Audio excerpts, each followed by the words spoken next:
So during winter retreat, I became inspired about the importance of two of the preliminary practices or states of mind we must cultivate before we can really make headway into developing great love and compassion.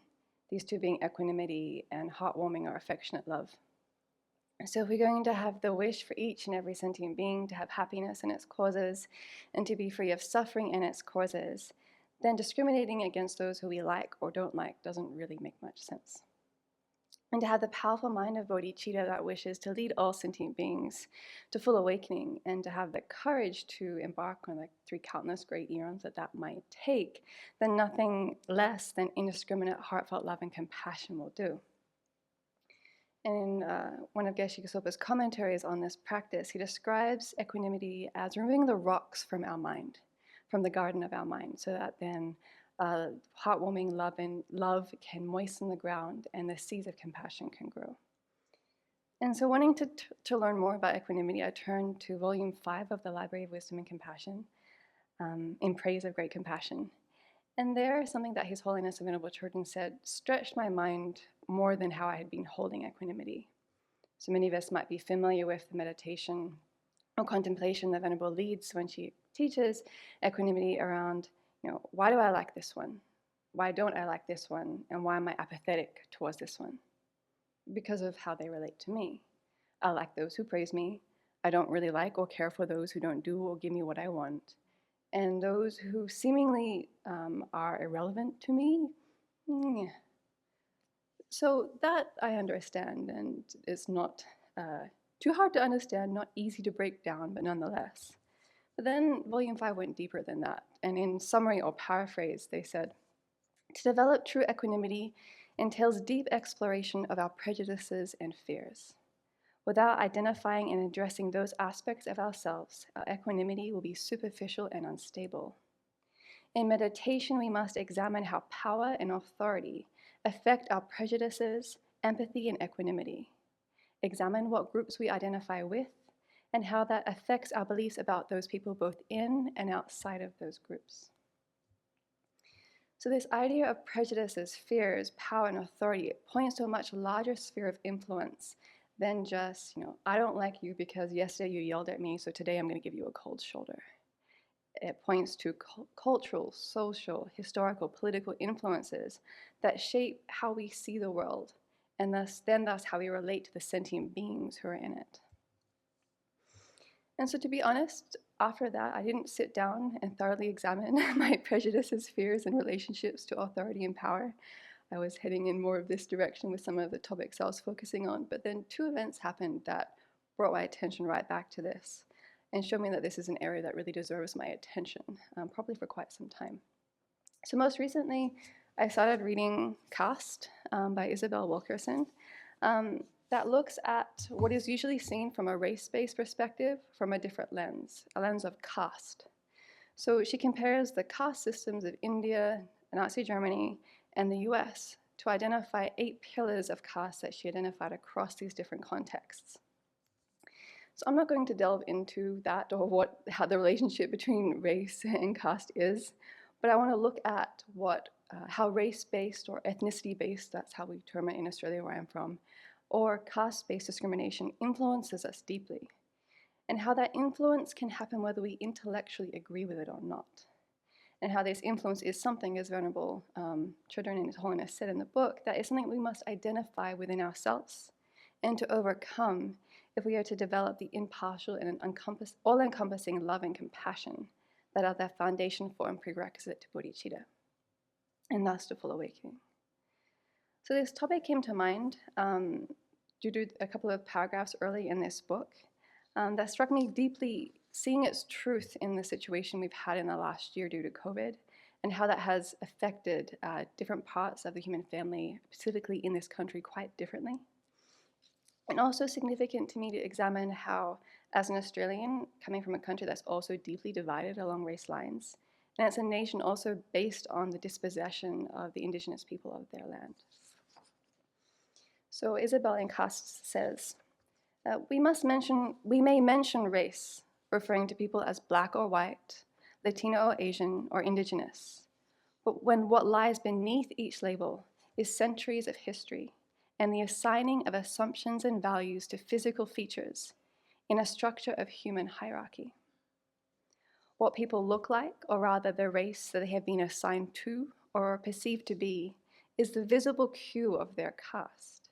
It's the historic flashcard to the public of how they are to be treated, where they are expected to live, what kinds of positions they are expected to hold, whether they belong in this section of town or in that position on a boardroom, whether they should be expected to speak with authority on this or that subject, whether they will be administered pain relief in a hospital, whether their neighborhood is likely to adjoin a toxic waste site or to have contaminated water flowing from their taps, whether they are more or less likely to survive childhood in the most advanced nation in the world, and whether they may be shot by authorities with impunity.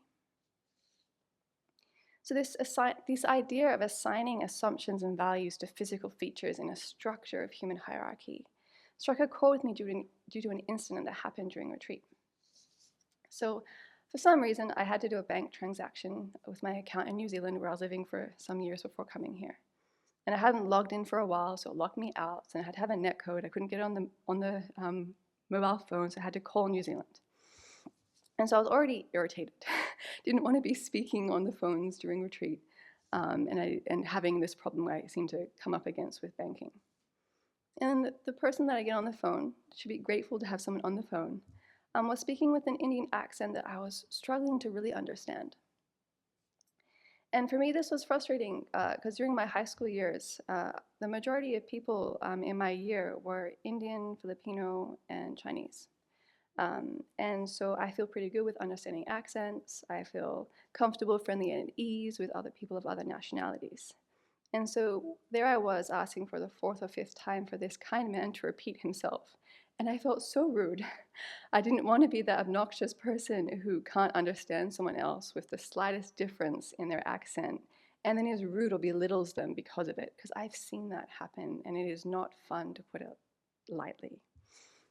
And so I noticed my anger and frustration at myself coming out with an edge to my voice, which, yeah. And then I saw the thought arise in my mind. Why can't I speak to someone in New Zealand? Why have they had to outsource this call center to India? Then I was like, whoa. And it was a shock, because this was a story that I've grown up with in Australia. The perils of companies outsourcing their call centers to cheap labor in India, where you can't understand the person on the phone and they won't help you when you need it. And thankfully, I could see the thought as a thought. I could chuck it out as trash and carry on with the conversation. But it was shocking to see how I'd been cooked in the social, cultural upbringing that I'd had, threatened to influence how I was treating this other person on who knows where that person was. And it's actually entirely irrelevant whether he was in New Zealand or in any other part of the world. So this might not seem like a big incident, but to me it really struck me in the heart about how I need to examine the influences that have shaped my thoughts and my behavior, and to not put it aside as a small thing. So this brought on a lot of self-reflection to examine the shady thoughts potentially lurking in my mind based on wrong views that I've absorbed in the environment around me, and how that could push me to think and then speak or act in ways that are fundamentally opposed to how I would like to relate to other sentient beings, with respect, kindness, and compassion. Yeah, so in terms of looking at these wrong views or prejudices or fears that I've been exposed to, memories came up of being quite confused as a young child, and also annoyed and tentatively protesting as a teenager when my mother would come out with quite racist remarks about Asian drivers who she perceived were doing something wrong. Why? Because there was this discourse at the time, I think due to a couple of fatal accidents from people overseas who didn't have proper licensing. So there was this story about, or this agitation around how can we properly license people so that they're safe on Australian roads. Proper testing and licensing? Good.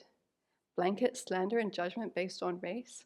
Not at all appropriate and a contributing factor to other forms of race-based discrimination and hate crimes that we see ongoing in both Australia and this country and other places. Yeah, and then another memory came to mind of quite a fraught conversation with my father, asking him why he'd used a racial slur against one of his Cook Islander friends and employees. So again, the power differential. And him explaining to me that they had such a good relationship, it was okay. It was just in jest. It was a very, very offensive racial slur against that group of people. And my father really couldn't hear it. Yeah. And came to mind as well this divide in my very multicultural high school, where often the Chinese and Indian kids would test better than the white kids. And the discourse amongst the white kids, I remember, was that, oh, that's only happened because they have parents who give them tutoring for every subject after school, and they buy their pre-written exams for the pre-university tests. Couldn't possibly be because of their own individual effort. And then there was the rise of the One Nation Party in Australia in 1997, headed by Pauline Hanson, that still today, unfortunately, is one of the most successful populist or independent parties in Australia that has anti-immigration, anti-Islam planks, and has movements to address anti-white racism and attacks against Western civilization. And I think in 2018 wanted to pass a bill called "It's Okay to Be White." It's just beyond words. So these are just a few of the colorful and memorable moments looking back at a multifaceted system of human hierarchy that was at play that I don't really think I understood at the time, and I certainly didn't have words for.